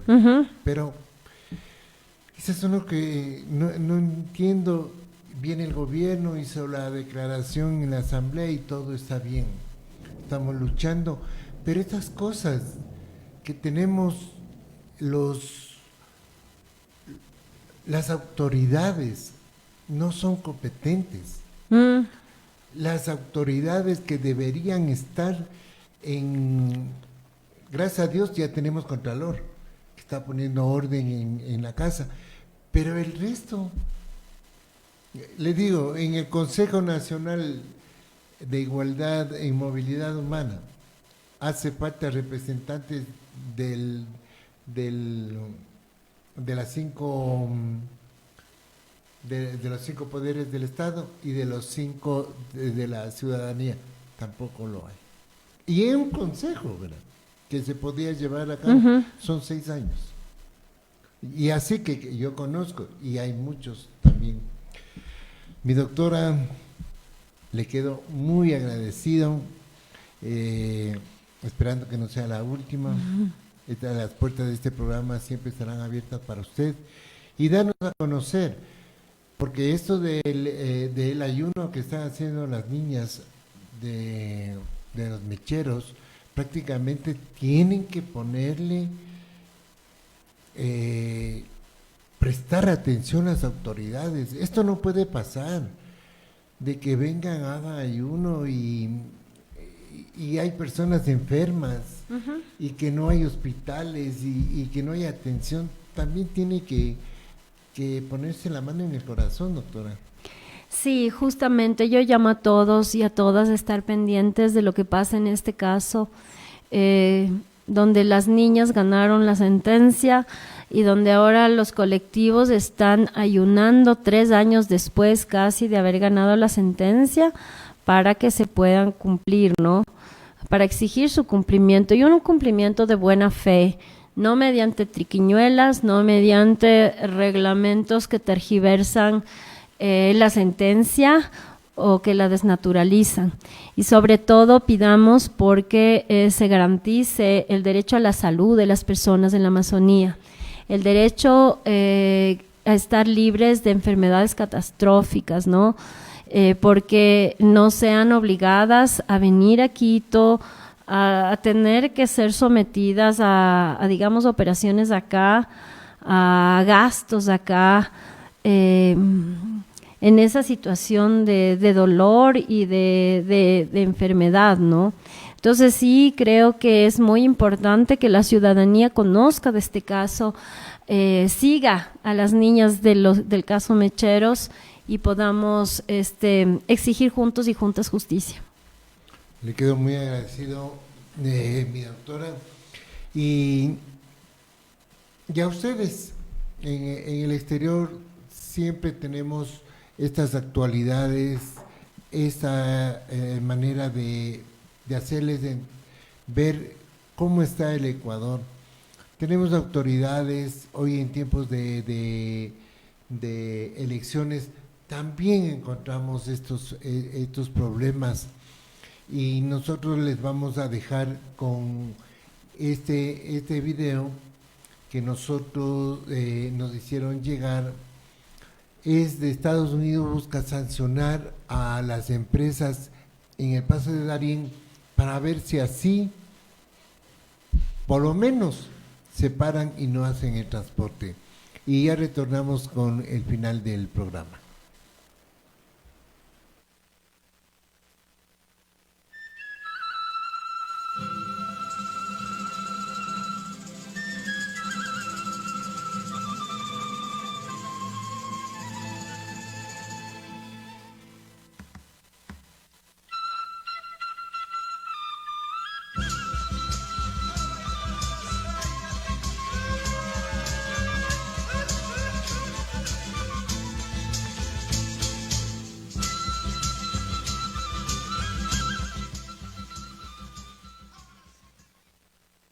Gracias por continuar con nosotros. Escuchen esto, solo en 2023 transitaron por la peligrosa selva del Darién más de 520,000 migrantes, en su mayoría procedentes de Venezuela, de Ecuador, de Haití, de China y de Colombia. Ante este flujo masivo, el gobierno de Estados Unidos tiene la mira en los ojos a las empresas que están llevando indocumentados hacia la selva. Vamos a conversar sobre esta medida y lo que hay detrás de esta migración masiva con el director de Univisión Investiga, Gerardo Reyes. Gerardo, es un placer tenerte en el programa. Buenas noches. Gracias por la invitación. Gerardo, ¿cómo llegan los migrantes a la selva y qué plantea el gobierno de Estados Unidos para detener esto? Bueno, los migrantes llegan en lanchas sofisticadas que incluso se mueven con permiso de las autoridades migratorias de Colombia, sí, y le cobran a cada persona $40, lo que equivale en el último trimestre se habrán hecho unos 5 a 6 millones de dólares. Esas lanchas, muy organizadas a propósito, llevan chalecos salvavidas y toda la normativa, lo llevan hasta el borde de la selva, donde empiezan esta travesía terrible de la que ya conocemos esos testimonios. Ahora el gobierno quiere que esas compañías le respondan con una medida un poco, digámoslo, improbable en alguna manera, porque la única arma que tiene Estados Unidos es cancelarle la visa a los dueños de esas empresas. La pregunta es cuántos de esos dueños tienen visa o pueden tenerla. Entonces lo que está haciendo Estados Unidos actualmente es decir, aquellos que transporten a los inmigrantes indocumentados con la intención de cruzar la frontera, ¿lo vamos a sancionar? ¿Eso es lo que está buscando hacer Estados Unidos? Sí, y la sanción sería restringir la visa o quitarle la visa. Ellos hablan de restricción de visa, que ya les funcionó con con unas aerolíneas que mandaban gente desde Cuba a Nicaragua, ajá, en vuelo charter. Tan pronto dijeron, vamos a restringir las visas, los dueños de esas compañías de operadores dijeron, hasta ahí llegamos. En esta puede tomarse más tiempo para ver cómo va a afectar esa sanción. Y pensando en lo que nos estás contando y en lo que averiguaste y en lo que se trata este reporte, es un poco difícil o sería un poco más difícil la implementación, porque si son unos señores que transportan a unos señores en buses y otros en lancha, yo no sé, ese señor que tiene ese negocio que de pronto nunca ha salido de Colombia o no ha salido de esa zona, realmente que le quiten la visa si de pronto incluso no tiene ni pasaporte. Y ni les interesa. Ni les interesa. Pero bueno, en este caso están concentrados en empresas marítimas y en esa zona sí, hay una empresa que tiene el virtual dominio de ese negocio. Ahora la pregunta es si esa persona tiene negocios en Estados Unidos o tiene visa, caso en el cual sí sería sujeto de esa sanción. ¿Y se sabe quién es esta persona, esta empresa, esta compañía? Sí, es un señor, se llama creo que Franklin Marín o de apellido Marín, que ha sido entrevistado por varios medios y un medio internacional lo entrevistó y él dijo que ese era un negocio muy bonito. Creo que eso tuvo algún costo acá. Además, es una declaración bastante temeraria, ¿no? Es decir, es un negocio muy bonito. Sí, porque el negocio de transportar gente necesitada que va a meterse allá en la gran incertidumbre de la selva, no parece un negocio bonito. Ahora, siendo abogado del diablo, si usted está en Colombia o si está en uno de los sitios fronterizos, está llegando gente que necesita transporte, ¿cuál es el delito? No, el delito hasta ahora no. Como te digo, las empresas, esta empresa que está operando estas lanchas grandes y con todas las medidas de seguridad, no está violando por ahora ninguna norma. Lo que pasa es que Estados Unidos está buscando desesperadamente, ya dijiste las cifras, está buscando desesperadamente controlar eso. Y la manera que tiene a la mano es decirle a esos negociantes de los negocios bonitos que cuidado que los están mirando. Posiblemente no tengan visa, pero saben ya que los tienen en la mira. Claro. Estados Unidos podría entrar en conversaciones un poco más fuerte con los gobiernos locales, por ejemplo, con Colombia, con Panamá y con todos aquellos que hacen parte de la ruta del Darién para tomar medidas mucho más fuertes contra estas personas o tomar medidas mucho más fuertes, no necesariamente contra estas personas, pero tal vez mucho más efectivas para tener más control del flujo de migrantes? Yo creo que lo están haciendo y este es un reflejo de que hay esas conversaciones. Y bueno, y hay que tener en cuenta que ya en la selva hay otro tipo de organizaciones que están manejadas por los carteles para llevar a la gente a través de la selva. ¿Hay manera o Estados Unidos, de lo que has podido entender tú y averiguar, Estados Unidos está identificando algo más en esta migración? Lo pregunto porque hay voces y hay estudios que identifican que en esta última ola, no todos, por supuesto que no, pero que sí hay organizaciones no solamente dedicadas por fuera de la ley a llevar migrantes, sino que también hay personas que hacen parte de organizaciones delincuenciales que están cruzando la frontera. Sí, hay indicios de eso, pero hasta ahora lo más claro es que la complicidad de ese transporte las están dominando las organizaciones criminales a lo largo de Centroamérica y de México. Ya que hayan encontrado, por ejemplo, un criminal perseguido mundialmente, que tenga una orden de captura internacional, no se ha encontrado. Eso todavía no se ha encontrado. Sobre las organizaciones que transportan a estas personas, también se habla que gran parte del dominio de la movilización de los migrantes en Colombia, por ejemplo, es el Cartel del Golfo. Organización criminal. El clan del Golfo. Sí, para no confundirlo con el de México. Sí, claro, el Clan del Golfo, tienes toda la razón. Sí. Exactamente, el Clan del Golfo. Eso, ¿qué pueden hacer las autoridades colombianas? ¿Qué pueden hacer las autoridades estadounidenses frente a eso? No, eso se convierte en la lucha general contra el narcotráfico y las organizaciones criminales de toda Centroamérica, porque es que estos pobres inmigrantes no solamente tienen que pagar en las selvas, pues tienen que pagarle a la policía guatemalteca y después a la policía mexicana. Ahora los Ortega en Nicaragua están cobrando también el paso por 150 dólares por persona. Así que es todo un viacrucis de sobornos hasta que llegan a México o a la frontera con México. De sobornos y de asesinatos y de violaciones de los derechos humanos y demás, ¿no? Las historias son atroces, las que se escuchan de los inmigrantes y en eso es lo que es parte de este proyecto. Son impresionantes. ¿Y quién defiende a estas personas? ¿Las autoridades locales están haciendo lo suficiente para defender a estas personas? No, son delitos que se quedan en la impunidad y se vuelven leyendas entre ellos, que cuando pasábamos vimos a un niño morir, a una señora que no pudo caminar. Todas estas historias se van acumulando y pasan a esta... De todo lo que has visto, y con esto termino, de todo lo que has visto, este problema tiene una solución, este problema de esta migración masiva, de la utilización del Darién, de la revictimización de estas personas que están buscando un mejor futuro tratando de llegar a Estados Unidos. ¿Esto tiene algún tipo de solución?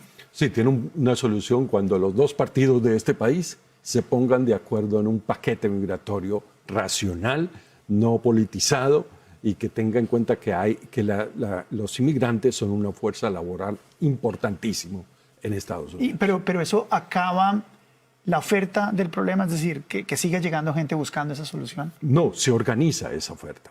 Se organiza esa oferta de mano de obra, y al mismo tiempo hay que invertir en estos países no solamente en obras sociales, sino en el combate de la corrupción. Porque toda esta gente, en el fondo, viene huyendo de la corrupción, de que el gobierno se roba el dinero que les corresponde a ellos. Gerardo, como siempre, fascinante conversar contigo. Muchas gracias. Muchas gracias. Gracias, hasta la próxima.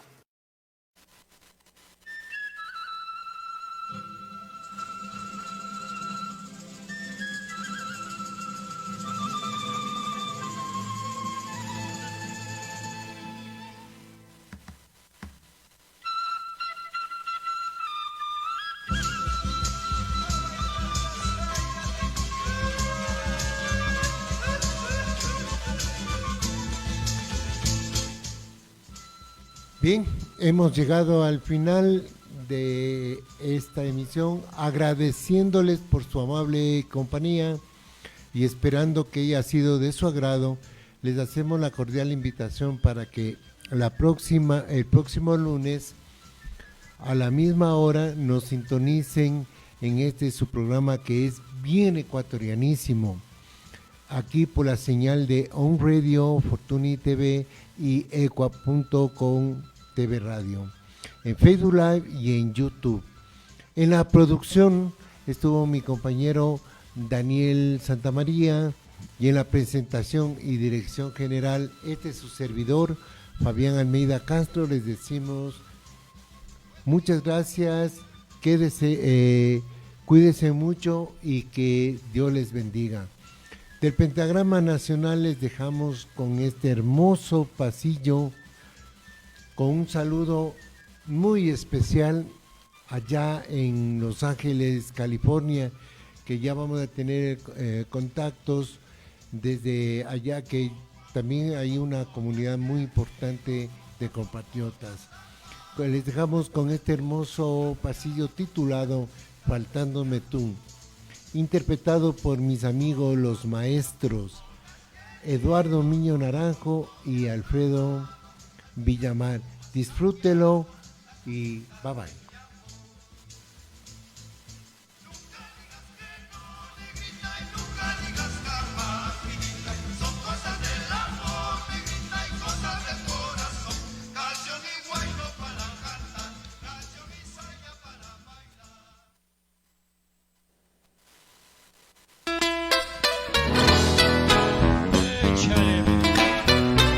¡Viva el Ecuador! ¡Viva nuestra música!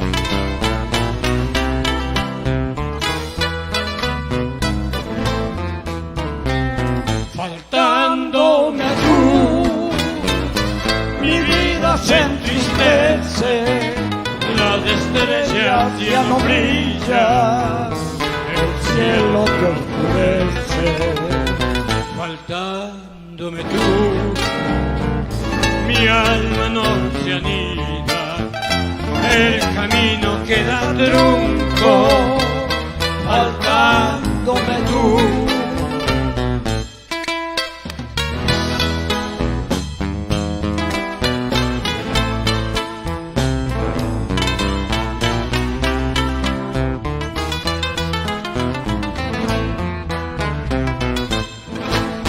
Quisiera que aunque te encuentres muy lejos, te acuerdes de mí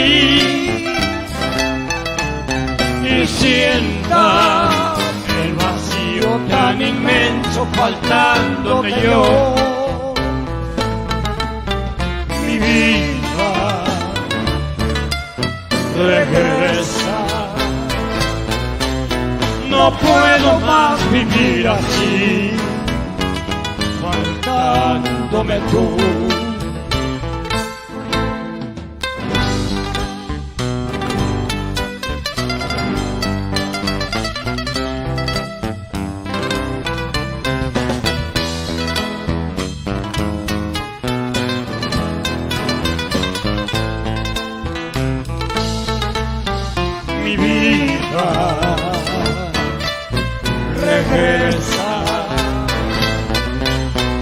no puedo más vivir así,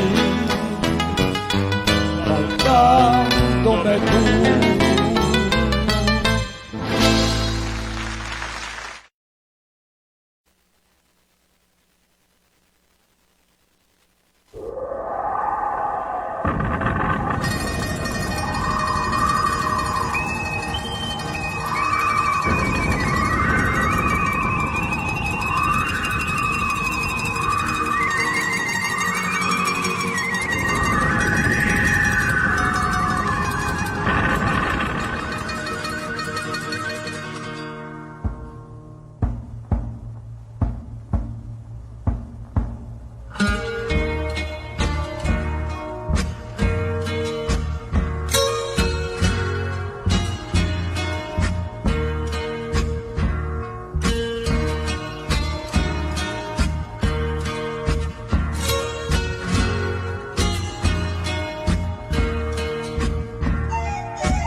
Música, entretenimiento, deportes, automovilismo, teatro, cine, es On Radio. Versus, te ayudamos en la solución de tus problemas legales con nuestros profesionales especializados en los diferentes campos del derecho. Versus, abogados litigantes y corporativos. Contactos 2903-216 o el 0999-551-051. Avenida 10 de Agosto y Río Frío. Edificio Benalcázar 1000. Oficina 603, sexto piso. Versus, abogados litigantes y corporativos. Jessy Uribe y Paola Jara en concierto. 27 de junio, Estadio de Laucas, Ecuador está sonando. Jessy Uribe. Esta noche usted me ha jalado. Porque el sur existe. Paola Jara. Prohibido llamarnos después de unos. Porque el despecho también es sentimiento. Entradas a la venta en Ticket Show.